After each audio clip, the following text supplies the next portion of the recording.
we'll lower ourselves down. We'll have a look what's going on. I'm stuck on a screw. I'm free. So I just got a leak on this barrel nipple going into this three-way valve. What I'll do is strip this lagging back, see, I might be able to put a union. I know it's onto a flange there. I'll have a look basically. I'll try and get the lagging strip back, and we'll just have to remake or replace this joint here. So it's quite noisy in here, but it is what it is. Hopefully we should be able to valve it off though. I'll just quickly get that swapped out. We'll get the lagging off for a start though. What you often find is when you get the lagging off, it's actually leaking far worse because all the insulation soaks it up. So until you can get it off, you can't really have a proper look. Oh, it's all welded, look. Yeah. Might have a few problems with that. Right, I actually think it's just leaking on the screwed fitting going into that flange. All this is welded, that's all 2-inch. Let me zoom out a little bit. Sorry about the noise. That's all 2-inch welded. But I think I might be able to break it on these flanges and try and replace that barrel nipple if I can. But I'm sure it's just leaking on there. I think that T will be alright. I don't think the T's rotted out. I think it'll just be on there. Let's just give this a prep, make sure it definitely is leaking, just on where we think it is. I'm sure it's just leaking on that one. I just want to make sure it's not leaking on that welded joint. Right, I'm going to isolate it. Isolate it on that one. Isolate it on that one. Oops, that's not so good. Isolate it there. I'll make sure that's off. And isolate it there. I'll open that drain off tap. I'll have to disconnect that sensor, break that union and break these flanges. Hopefully I've got some new gaskets because they'll not reseal. And then I can take that, put it in the vise and just remake that. So break that, break that, break that, break that. I've got to be careful here because I can't actually disconnect that, because as soon as I do that, the valve's going to pop up. What I might do is get some shorter bolts, I think, like that one. Somebody's done that there, because obviously the valve will hold on then. But it just makes my life a little bit more complicated than it needed to be, really. I'll sort it. I have to do something, so I can't really drain all this lot down, but I might just have to leave that if I can't. The trouble is I'm on my own. If one of that valve just pop off, I've got red hot water flying at me. Well, it's 60 degrees, so hot enough. So no, I'll come up with a plan. Right, I'm splitting it off here. I'm just draining it now. As soon as I crack them, it breathes in a bit, just so I don't have to touch these valves. So hopefully I can just undo that, remake that, and that'll get that job done. It's just a case of I'll get this valve completely out of the way. I've got that strip tail out of there. I've just got it in my vise outside. I'm just going to remake it onto the new nipple. So that came out nice and easy actually. I don't think it's leaking anywhere else. I think it should be alright. I just need to try and lock that in the vise and then get this nipple out that flange. And then a new nipple in there. That should fix that.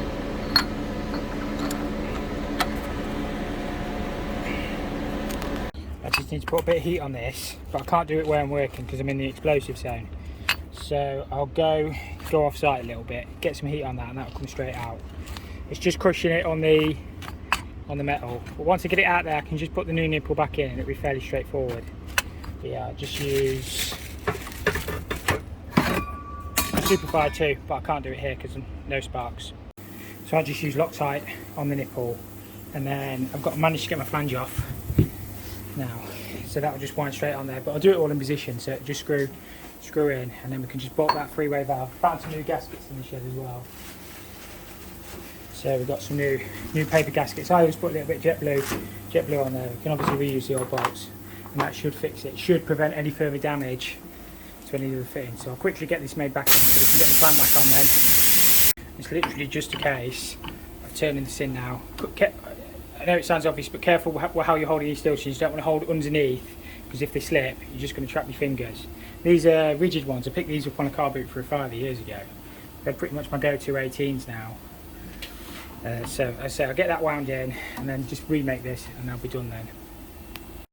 Just need to make sure them faces are nice and clean where the new washers will sit. See, that one's got the old washer on there still, so we need to clean all that off and then we can remake the joint. Let's see if that'll just flick off.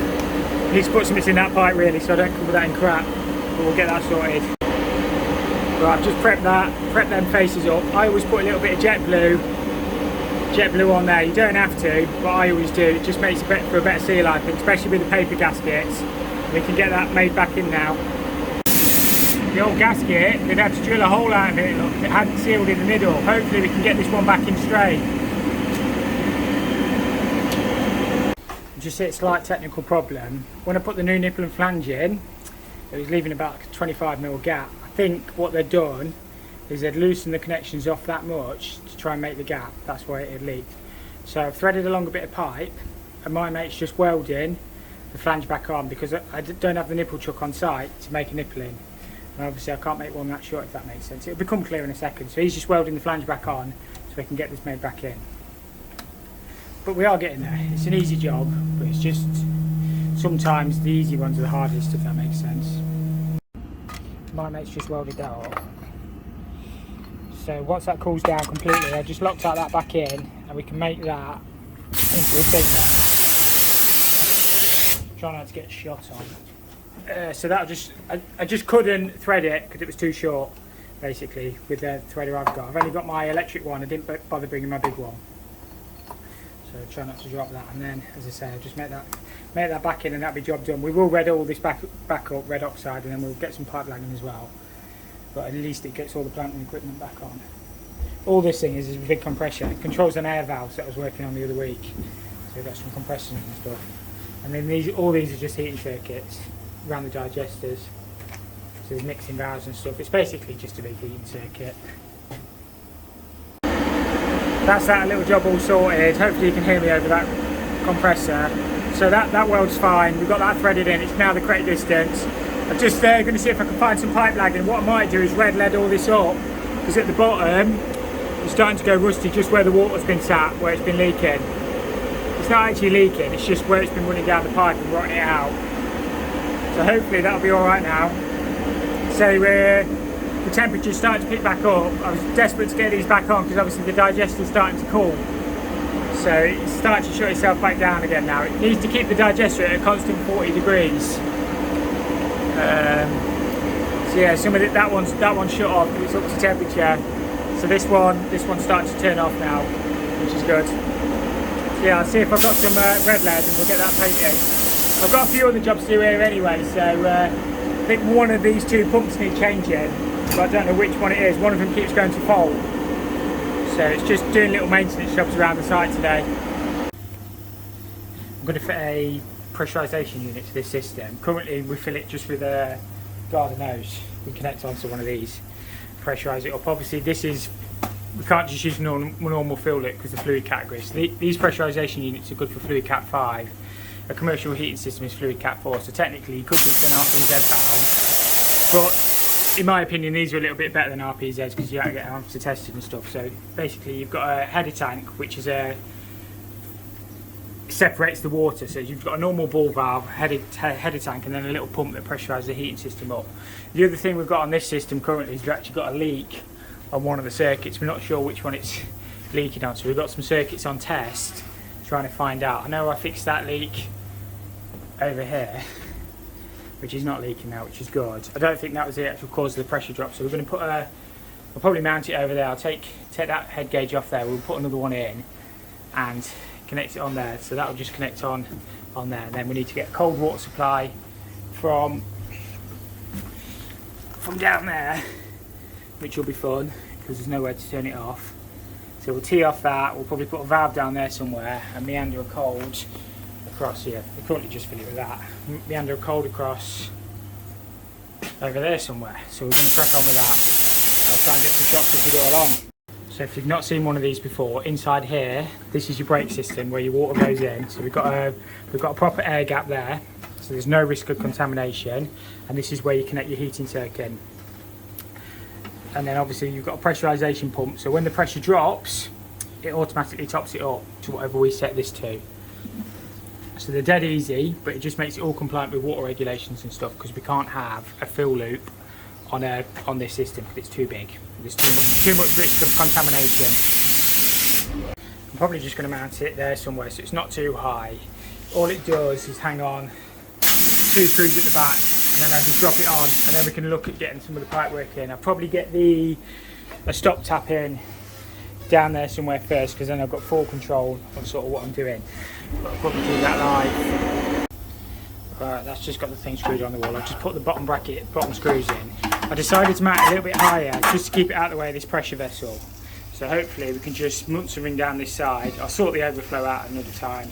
I want to get the cold and the heating connected into the unit. Some of these panels are off outside, so we can get proper access to the water. We'll lower ourselves down. We'll have a look what's going on. I'm stuck on a screw. I'm through. So yeah, hopefully, oops, I don't know what that was, I just broke. We'll be alright. I was just going to tee into this, but I'll probably put a stop tap down here. I'll probably just do this live, to be fair. What's going on over there? Not the best place to work in the world, but it is what it is. And we'll try and get some, I'll probably just use plastic on the outside and just sling it over there. But we've got water pipes going all over here. Oh, there is I bet that's the incoming. There is a stop tap there. Comes in on that black. Is that black? So you might be able to turn that off there. Put a T there and a lever valve to give us control of this bit. Because I don't know, it probably T's there. There's water pipes all over, to be fair. I've no idea where anything goes. But hopefully that'll just isolate it enough. We'll isolate it so we can get that connected in. This is just like the comms room, so there's all big cables and stuff, and all the heating circuits come into air, and we're kind of underneath it. If anybody wants to come tidy my van out, they're more than welcome to as well. It's a rubbish hole at the minute. Just need a bit of 28 copper. I need to sort all my tube rack out as well. I've got all sorts in here at the minute. Got some 35 down there. It's alright. I've just neglected it a bit the last few weeks. I've been super busy. I've got my thread there. It needs to tidy up. Got my thermal image in there. That don't normally live in here either, but it is what it is. Just need a bit of 28 copper and we can get on. My scrap bucket. Most of this stuff needs to come out. I've just been lazy, to be honest with you. These are the pass on reducing sets that connect to copper. They're similar to the film wrap ones, just not as good to them, to be honest with you, in my opinion. All I was going to do is tee it in and then put a lever valve. Obviously I'll put inserts on my MDP in, and that gives me full control of this side of the building then. So that would just go somewhere down there, hopefully. Right, inserts every time on these. I'm getting dripped on a bit down here. It's probably not the best place to work in the world. And then I've just got to get that tee in, I can get the water back on then. But I just opened that tap and it won't quite off. So I've got a bit wet through. But that's all back on. Not a lot of pressure on it, but it is what it is. The pump will boost that up anyway. They've somehow been managed to get too well in the heating system though, so they must wait at night. Enough all on that. I'll have to lag all this back up obviously. It's really not compliant, but what can you do? Wait for that to stop dripping up there and all, so I don't get wet through. I'll probably just try and get some speed fit across those. Right, I've just lasered that straight down there. I've actually got my tea and everything set up down there. I've just had to come out there for a minute because health and safety is kicking around site. They'll probably get me for being in a confined space. So I'll give that 5 minutes. I'll get some of the clips on in here, so I'll go along the top, I'll take that off there, put another pressure gauge on, another valve, and drop that into the heating. This one will come straight down. We'll just munching ring it. I'm using, well the munching ring comes outside, but I'm using munching rings along there and straight into there. I'll try and bend everything up if I can, if not I'll have to crimp it. Should be fine. It's like that scene from The Great Escape, look, you can't even tell where I've been. So when he comes round in a minute, he'll not know I've ever been under there until he watches this, if he sees this. Right, I've got my cold pipe all in. I've just brought it round to that side. It just needs to go underneath and connect it up. I'll do that in a minute when Matey Boy's gone. what I'll do is have a look at getting the heating connected in now. So nice and easy, I've got to lag all that yet. I've just used, I actually found some copper push fit joints in the shed. I know it was a bit lazy, but I'll show you. So they're just copper push fit. That's all they do. You can't really tell between the difference that and crimped. So I just use that. I've only got one still. I'll bend everything out. So I'll probably bend everything in from there as well. But it just saved getting the crimp off the van. So that's how I've decided to do it. Just let the pressure out there. I'll put a T, a gauge, a lever valve, and get the heating side connected in then. I think if you use one of them at the top, then I can put my gauge back into that, and then I can use a lever valve coming off the side. I think that'll do that there. We've got to be a little bit careful taking this up there, just in case there's a bit of pressure behind it. Oh, I don't want it turning on that one. Hold against myself. So I'll just carefully let the pressure out of that. It's so loose below though. Definitely don't want it turning on that because I'm going to be in a world of trouble. I just need to hold against myself. That'll probably be alright. We can just go off there straight onto the pressurisation unit now. Right, so I'm coming off there. I'll see if I can bend all this up in one. So we'll come up, probably kick back, and then come along. So at 90, then a kick, and then we'll just sweep straight into there then. Well, thank God the noise has stopped for a minute. I messed up because I cut my pipe short. Is what it is. I just need to put a pipe clip on there. That is straight, it just looks a little bit wonky. I think it's just the angle. So yeah, that should do that. I just got to connect the cold up down there outside, and I can get this thing filled up then. Obviously we've got to wire it up yet. I've got the overflow to sort. I haven't actually got any overflow bits on my van, I don't think. All I'll do with the overflow, drop it down there somewhere. I'll probably put a tundish on it though, so you can see that it's running. Yeah, and that'll do that, I think. Right, we're back underneath. I've soldered that bit up out of position in the workshop because you can't solder around here. And what I'm trying to do, trying to get over here. Sorry about the poor camera work. I'll probably just use speed fit across it. I'm not too sure where. It's a bit wet down here, you know. We're supposed to all that water. We've got to guess. Which one are we going to? Down here somewhere. We've got to get over to this far corner. And my copper pipe is sticking up there somewhere, I think. Might have gone too far actually. It's either that one or that. It might be that one actually. So we just got to get to there really. What I'll do is just bring some speed fit along, and then we'll just lag it all. I'll try and get some clips on here out the way. Where's my copper pipe? Don't know. I thought it was up there. It might not be, but we'll get it sorted anyway.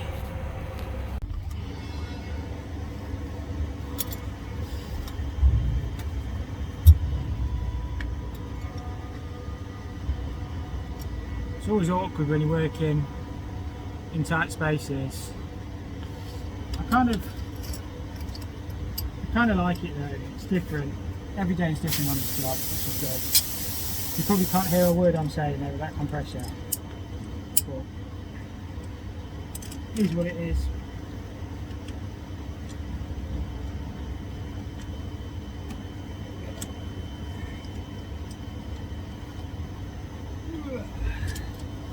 And all I was going to do is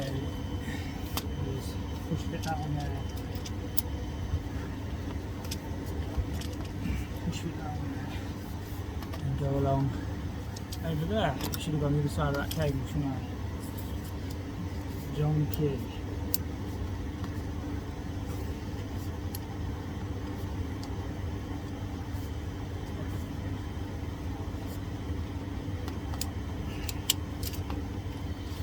That side of that cable.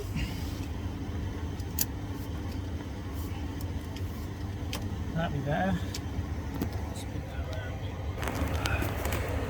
So I dropped my pipe down, so all I'll do is use, you probably can't hear a word I'm saying to be fair,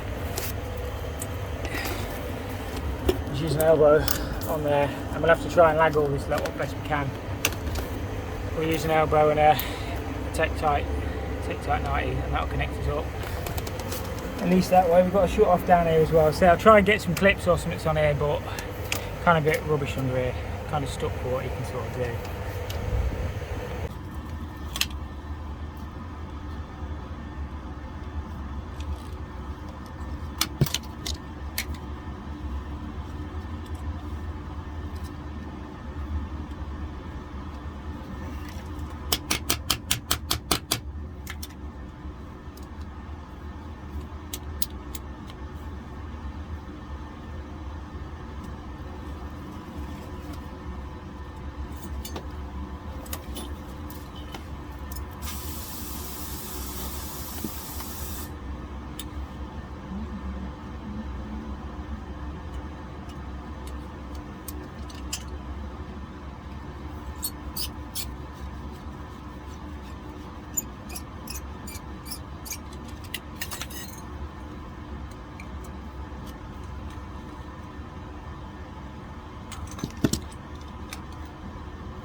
That'll probably do that. As I say, I'll make some brackets up for this in a bit, but I'll just get the water on, make sure these are all tight.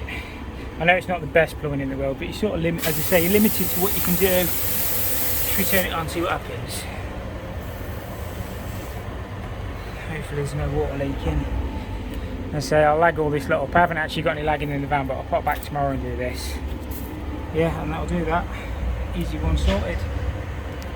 What I'll do is just switch the water on.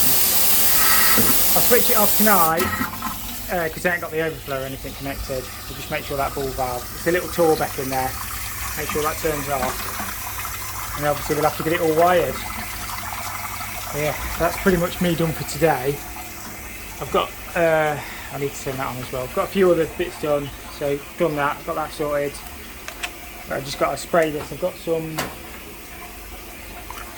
oh, lost my lid now. I've got some spray oxide, so we can give that spray front. I'll give the can a bit of a shake first, but that'll do that job anyway. It just protects all the welds.